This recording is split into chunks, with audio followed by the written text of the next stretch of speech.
Está em Jó, capítulo 1, versos de 4 a 5. O que os pais desejam para os seus filhos. Jó, você já sabe, foi um dos pais mais experientes que o mundo já conheceu. Ele teve experiência em todas as áreas da vida. Ele era marido, ele era pai, ele era empresário, ele era patrão, e ele era religioso, e ele era principalmente muito rico. Ele era o homem mais rico que havia na sua época. Então a experiência era o que ele tinha de sobra, era o que não lhe faltava. Veja que tipo de pessoa ele era, aqui no versículo 8 do capítulo 1. E disse o Senhor a Satanás, Deus falando com o diabo a respeito de Jó. Será que Deus já falou com o diabo a seu respeito? Será que Deus já falou com o diabo a meu respeito? Eu creio que sim. Observaste tu a meu servo Jó, porque ninguém há na terra semelhante a ele, homem íntegro e reto, temente a Deus e que se desvia do mal. Imagine, Jó, ele era único, ele era exclusivo. Não havia nenhum pai, não havia nenhum homem mais fiel e mais temente a Deus na época dele do que ele. Ele era simplesmente o melhor amigo de Deus que havia sobre a face da terra.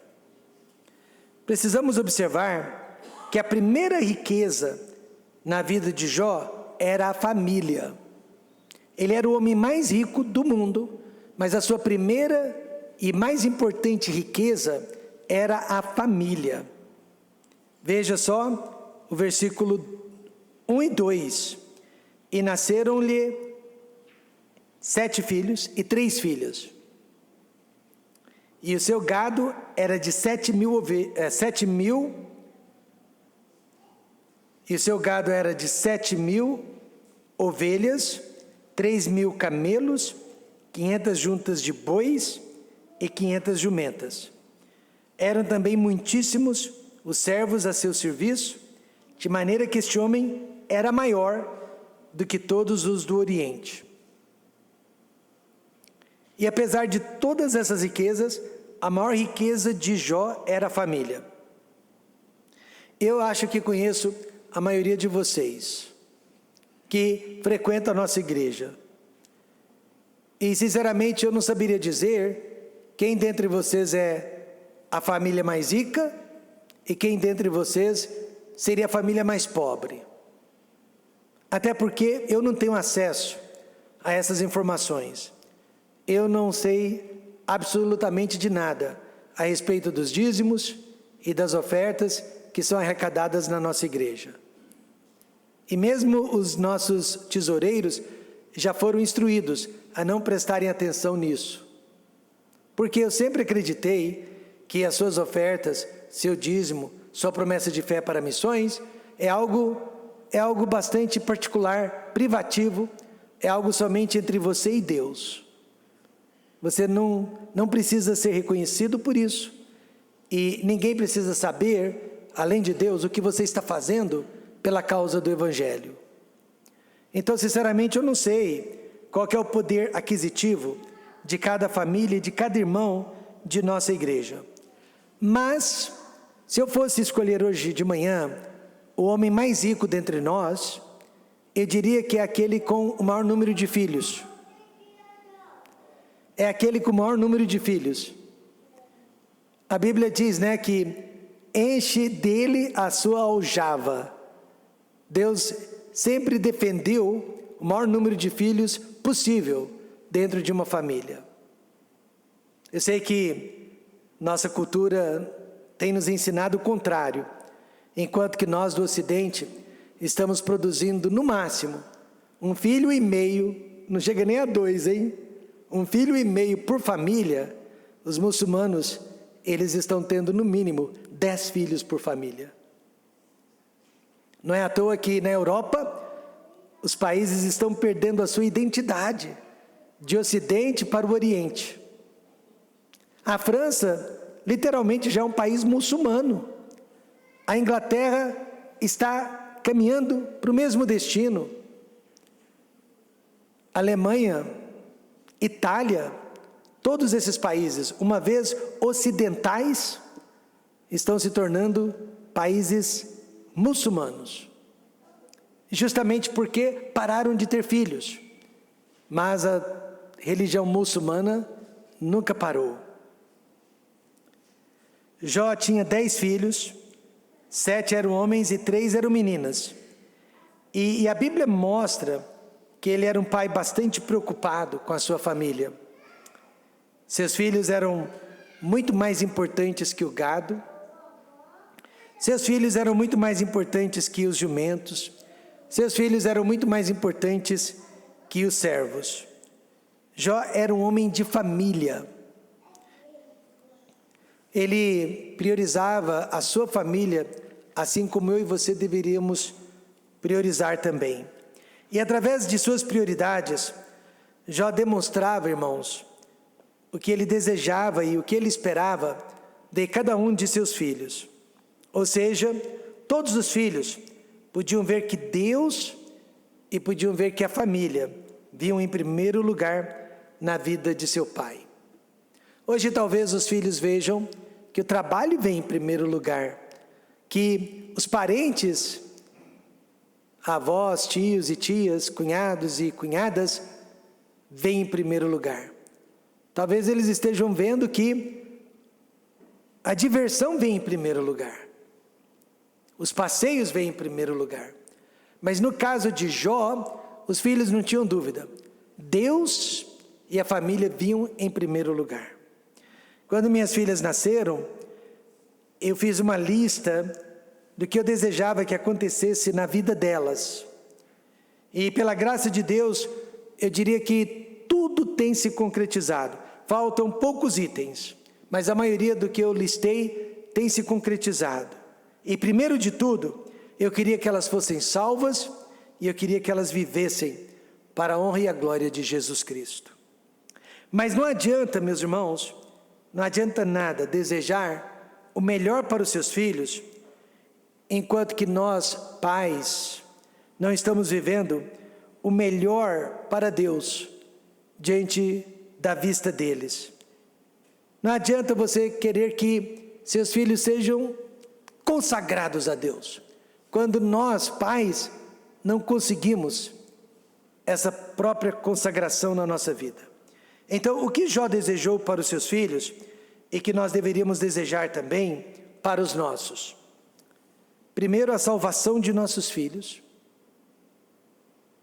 Segundo, a santificação de nossos filhos.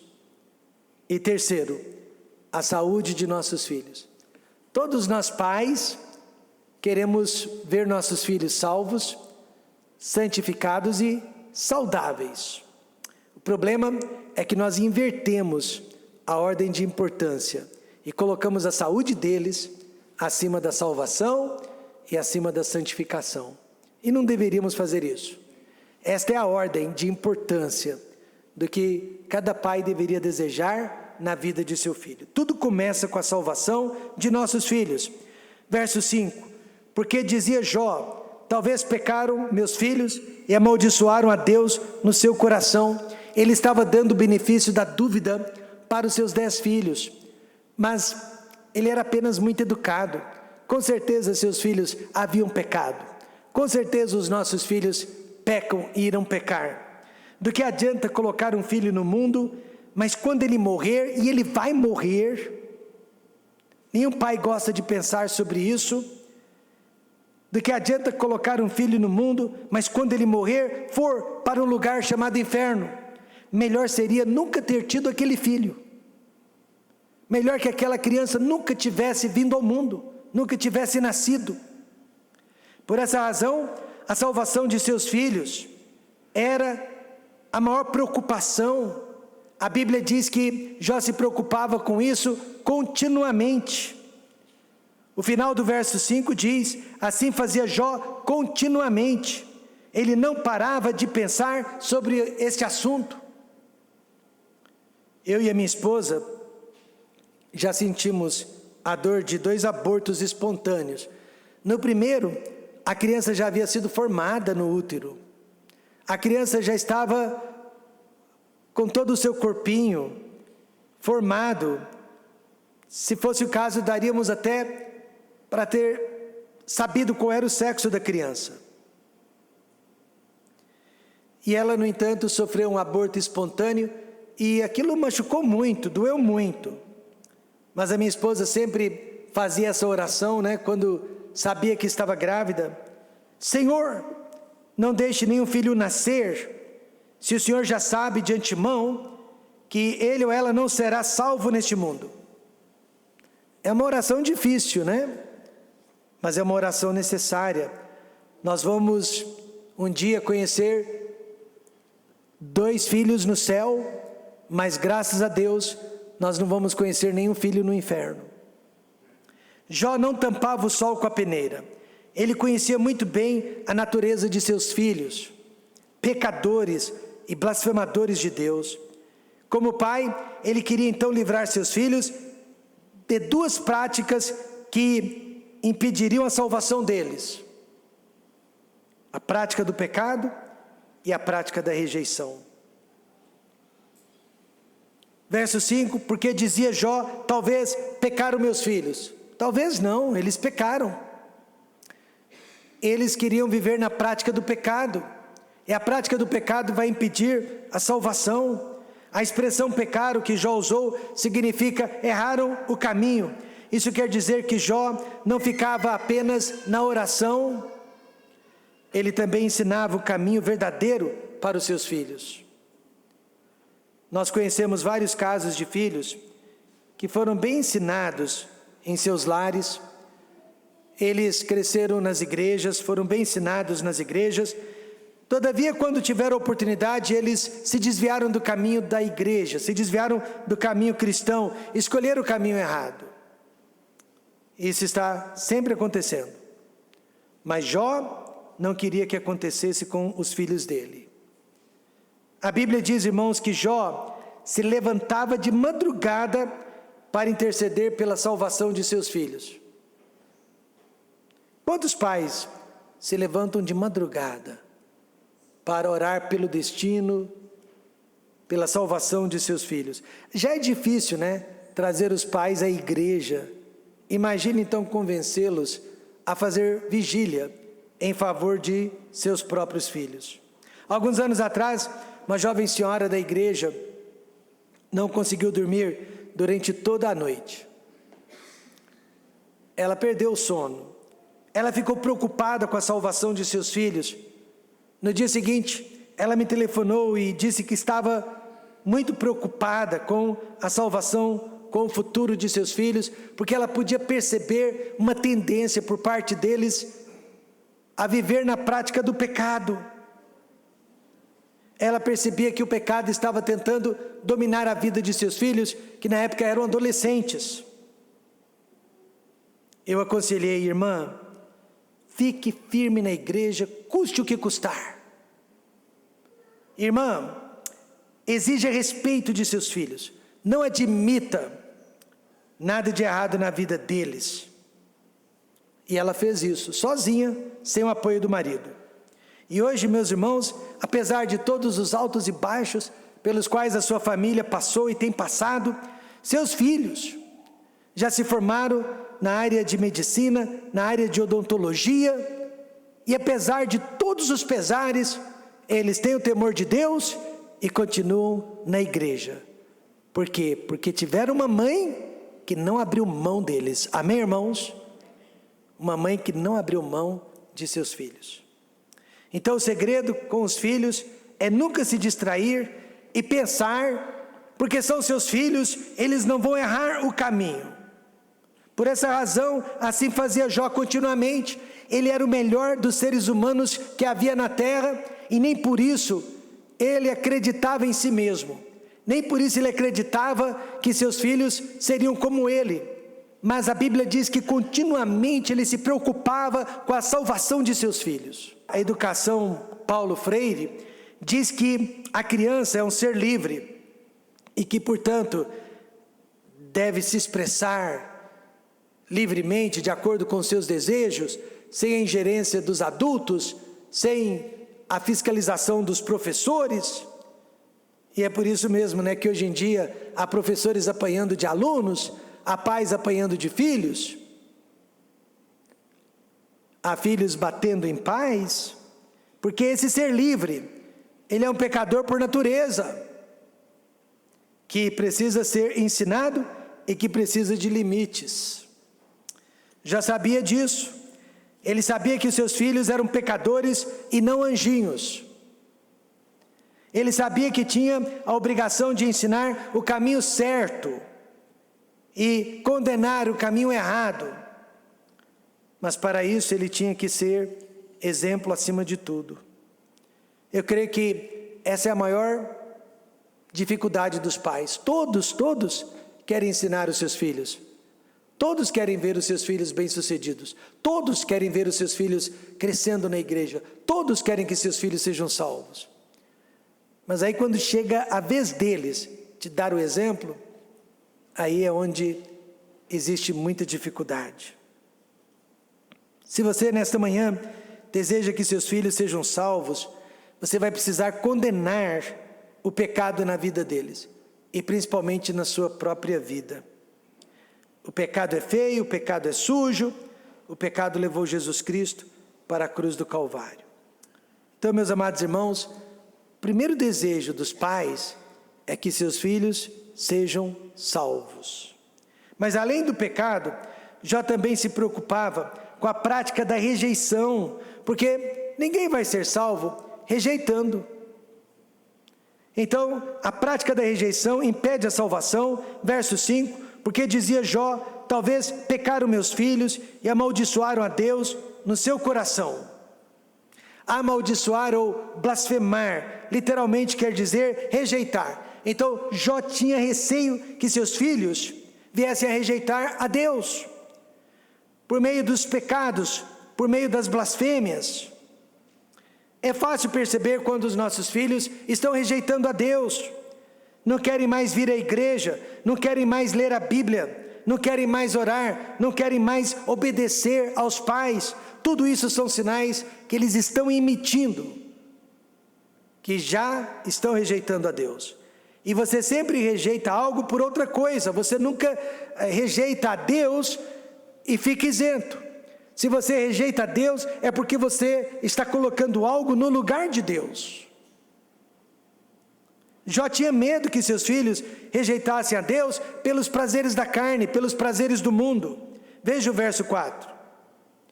Iam seus filhos à casa uns dos outros e faziam banquetes, cada um por sua vez, e mandavam convidar suas 3 irmãs a comerem e beberem com eles. Então Jó não tinha como impedi-los de fazer esses banquetes, essas festas, e além de tudo envolver as meninas, as mulheres. Mas Jó ficava desconfiado que durante aquelas festas havia blasfêmia, havia pecado. Um pastor cujo nome era literalmente Davi do Amor, este era o nome dele. A mãe o batizou Davi do Amor, e anos mais tarde ele se tornou pastor. E infelizmente, ele vivia uma vida dupla. Ninguém sabia, mas ele tinha 2 famílias. Ele tinha uma esposa num local e ele tinha uma outra esposa no outro local. E no entanto ele era pastor evangélico, ele não era mormon. E ele tinha 2 famílias. E só 10 anos mais tarde é que a igreja descobriu e as famílias descobriram que o Davi do Amor tinha 2 esposas, tinha 2 famílias. Pior do que isso, ele matou o marido da outra esposa. E ainda pregou no funeral da vítima. Quando a polícia descobriu, ele foi condenado à prisão perpétua. E a amante dele, só a 8 anos de prisão. Então Jó sabia que os nossos filhos começam a rejeitar a Deus por coisas pequenas, mas amanhã o estarão rejeitando por coisas muito maiores e muito piores. Por isso, se levantava de madrugada e oferecia holocaustos, segundo o número de todos eles. Eram 10. Nós desejamos a salvação de nossos filhos, nós não queremos o pecado na vida deles, nós não queremos rejeição por parte deles, nós queremos que eles sejam salvos, nós queremos que eles conheçam a Cristo, nós queremos que eles amem a Deus. Em segundo lugar, nós desejamos a santificação de nossos filhos. Sucedia, pois, que decorrido o turno de dias de seus banquetes, enviava Jó e o santificava. Santificar significa ser separado, ser colocado de lado. Depois desses banquetes, Jó fazia questão de chamá-los e verificar se eles não pecaram, não blasfemaram contra Deus durante aquelas festas. É mais ou menos o que os foliões do carnaval brasileiro fazem depois do carnaval todos os anos. Aqueles que são mais religiosos, eles observam a quaresma, né? 40 dias sem beber, 40 dias sem comer carne vermelha, 40 dias sem se prostituir. E eles acham que, guardando 40 dias de purificação, eles vão resolver o problema deles com Deus. Não! Santificação verdadeira só é possível por meio de um arrependimento genuíno de pecados. É aquela pessoa que diz, não vou fazer nunca mais, amém, irmãos? É aquela pessoa que, ao invés de 40 dias, ela vai dedicar a vida inteira para ser uma pessoa santa, amém, irmãos? E é isso que nós desejamos para os nossos filhos. Tudo indica que os filhos de Jó foram realmente santificados. Por quê? Porque eles concordavam com a santificação e porque eles eram protegidos pelo Pai. Verso 5, sucedia, pois, que decorrido o turno de dias de seus banquetes, enviava Jó e o santificava, e eles voluntariamente aceitavam a autoridade do Pai sobre eles no processo de santificação. Meus irmãos, isso é importante porque os nossos filhos não são neutros. Se eles não aceitarem os nossos ensinamentos, nada poderemos fazer por eles. Mas tudo indica que os 10 filhos de Jó eram obedientes. Jesus certa vez contou a parábola dos 2 filhos. Um parecia ser obediente, mas não era. O outro parecia ser rebelde, mas não era. Mateus 21, 28 diz, mas que vos parece? Um homem tinha 2 filhos, e dirigindo-se ao primeiro, disse, filho, vai trabalhar hoje na minha vinha. Ele, porém, respondendo, disse, não quero. Mas depois, arrependendo-se, foi. E dirigindo-se ao segundo, falou-lhe de igual modo. E respondendo ele, disse, eu vou, Senhor, e não foi. Então, qual dos 2 fez a vontade do Pai? Disseram-lhe eles, o primeiro. Aquele que parecia ser desobediente, mas não era.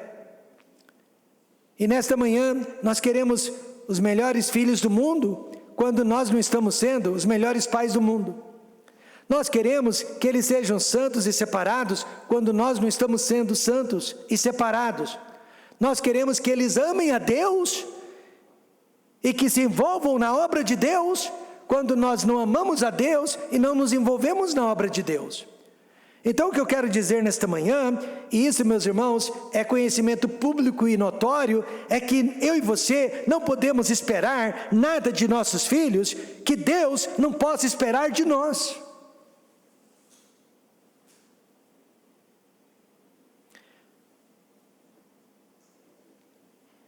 Tudo indica que os 10 filhos de Jó eram íntegros, como o pai, tementes a Deus, e se apartavam do mal, assim como o pai fazia. Por isso, eles eram protegidos pelo Pai. Como que Jó os protegia? Jó não os protegia das pessoas, Jó não os protegia de viver. Eles podiam ter festas, mas levantava-se de madrugada e oferecia holocaustos segundo o número de todos eles. Então a proteção de Jó jazia na comunhão que Jó tinha com Deus, amém, irmãos? A proteção de Jó jazia no seu relacionamento com Deus. Apesar de rico, Jó não estava confiando nas suas riquezas para proteger os seus filhos deste mundo. Apesar de erudito, Jó também não estava confiando na sua educação acadêmica para proteger os seus filhos. Jó confiava apenas em Deus. Apesar de rico, ele não estava confiando no dinheiro para proteger os seus filhos. Jó confiava apenas em Deus. Nesta manhã, talvez você esteja confiando na sua índole, na maneira como você está educando os seus filhos. Mas eu já vi, meus irmãos, filhos dos melhores pais que eles poderiam ter se desviando, porque o segredo não está nos pais, o segredo está em Deus. Quantos pais realmente oram e dão o exemplo para os seus filhos? Quando eu tinha 5 aninhos de idade, morava ainda na cidade de Goiânia, brincando atrás do prédio do mercado municipal, ainda existe até os dias de hoje, fica no setor Pedro Ludovico. 5 aninhos de idade, eu ouvi um menininho da minha idade dizendo que ele não tinha medo de bicho-papão. Eu tinha, mas ele não tinha medo do bicho-papão. Aí ele disse por quê? Porque a minha mãe ora todas as noites por mim. Criancinha ainda, a partir daquele dia, eu acreditei piamente que a oração de um pai, que a oração de uma mãe podia proteger os seus filhos de qualquer perigo neste mundo. Hoje a minha mãe não está mais comigo, mas eu peço meu pai para orar por mim todos os dias. Amém, irmãos? Todas as vezes que eu me encontro com ele, eu peço para ele orar por mim, eu peço para ele orar pelos netos, eu peço para ele orar pela igreja. Eu confio na oração do pai, eu confio na oração da mãe. Às vezes as mães procuram os pastores e os diáconos para interceder pelos seus filhos. Sim, nós vamos orar por eles, mas eu quero que você, mãe, saiba, ninguém consegue orar pelos seus filhos melhor do que você. Ninguém tem mais amor por eles do que você. Ninguém vai acordar de madrugada e orar por eles além de você.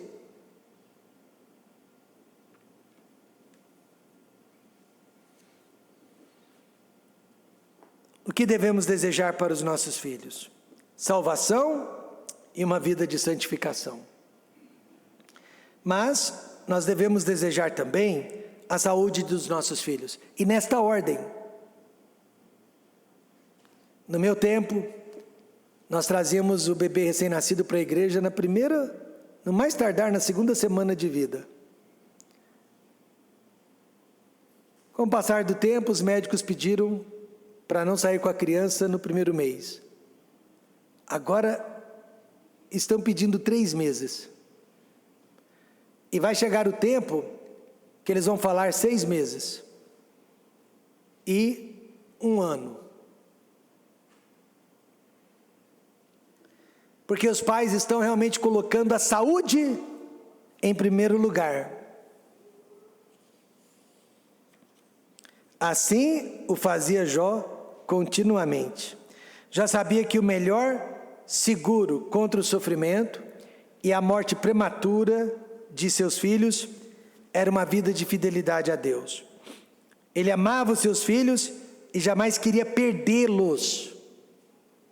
A Bíblia enfatiza que Jó vivia intercedendo por eles. Mas veja, irmãos, que a saúde não era a prioridade número 1 de Jó. Primeiro vinha a salvação, segundo vinha a santificação, e só depois vinha a vida física. Por que Jó não colocou a saúde na frente de tudo? Você quer mesmo saber? Porque Jó sabia que a vida neste mundo é passageira. Seu filho pode viver 100 anos, mas ele vai morrer. Ele nasceu para morrer. Infelizmente, a maioria dos pais se preocupa com a saúde dos filhos, mas não se preocupa com a vida espiritual deles. Estão criando filhos para o inferno e nem sabem disso. Jesus disse que é melhor morrer enfermo e ir para o céu do que morrer saudável e ir para o inferno. Normalmente, são os filhos que sepultam os pais. Normalmente, deveria ser assim. Nenhum pai gostaria de sepultar um filho. Com certeza, era assim que Jó pensava também. Mas, infelizmente, não foi isso que aconteceu. Jó perdeu todos os seus filhos no mesmo dia, numa mesma hora. Verso 19: Eis que um grande vento sobreveio da além do deserto e deu nos 4 cantos da casa, que caiu sobre os jovens e morreram, e só eu escapei para trazer-te a nova. O que você faria se perdesse todos os seus filhos em um só dia? Veja o que Jó fez no final do capítulo 1. Então Jó se levantou, rasgou o seu manto, rapou a sua cabeça e se lançou em terra, e adorou. E disse: No saí do ventre de minha mãe, e no tornarei para lá. O Senhor o deu e o Senhor o tomou. Bendito seja o nome do Senhor. E em tudo isto, Jó não pecou, nem atribuiu a Deus falta alguma. Olha, inexplicável, insondável o que este homem acabou de fazer. Eu não gosto nem de imaginar esta situação. Mas quando perdemos a primeira gravidez através do aborto espontâneo, eu e a minha esposa ficamos cantando hinos de louvor a Deus no quarto de hospital. E realmente sentimos grande conforto da parte de Deus naquele dia. Alguém diria: do que adiantou a salvação dos 10 filhos? Do que adiantou a santificação de todos eles, se depois Jó os perdeu de forma violenta e repentina? Adiantou e muito, porque todos eles foram para o céu. No final do livro de Jó, a Bíblia diz que tudo que ele tinha e que ele perdeu, Deus lhe devolveu em dobro, não é verdade?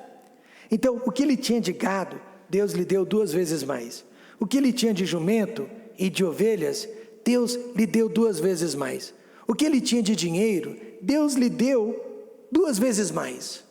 Mas quando chegou na hora dos filhos, ao invés de dar 20, Deus só deu 10. Por que Deus não deu 20 filhos? Por que Deus não deu filhos em dobro? Ele perdeu 10 filhos, então Deus deveria ter dado 20 filhos, mas não, Deus só deu mais 10. Sabe por quê? Porque os outros 10 filhos ainda estavam existindo na presença de Deus no céu. E hoje, nesta manhã, Ele está ao lado de 20 filhos, amém, irmãos? Ele não perdeu nenhum filho, na verdade ele ganhou mais 10 filhos. Então, podemos dizer nesta manhã que Jó foi um pai bem-sucedido, pai vitorioso, exatamente como eu e você gostaríamos de ser também. Comece a se preocupar com a salvação de seus filhos. São lindos, são maravilhosos. Talvez aqui ninguém goste mais de crianças do que eu. Mas não são neutros. Vão crescer e vão escolher entre o bem e o mal. Se preocupe com a santidade, a santificação deles. E só então se preocupe com a saúde deles. Mas não inverta esta ordem de importância. O pastor Jaime dizia, né? A criança começa a espirrar e os 2 pais ficam na igreja para limpar o narizinho dela. Deixe a criança ver que um dos pais foi à igreja. Nós temos muito pouco tempo para fazer a diferença na vida dos nossos filhos. O tempo voa. De repente, já são adolescentes usando drogas e experimentando bebida alcoólica. Então sejamos como Jó, íntegros, fiéis, tementes a Deus e que nos apartemos do mal. Porque você e eu temos filhos, em breve teremos netos, E você e eu poderemos levá-los para o céu ou para o inferno, dependendo da nossa escolha, dependendo do tipo de exemplo que nós estamos dando para eles. Neste mês de fevereiro, nós vamos enfatizar a família. No início de março, nós vamos encerrar com uma conferência sobre a família. E daqui 2 quartas-feiras, se Deus quiser, nós vamos falar sobre criação de filhos, todas as quartas-feiras. Templo Batista Maranata, a igreja da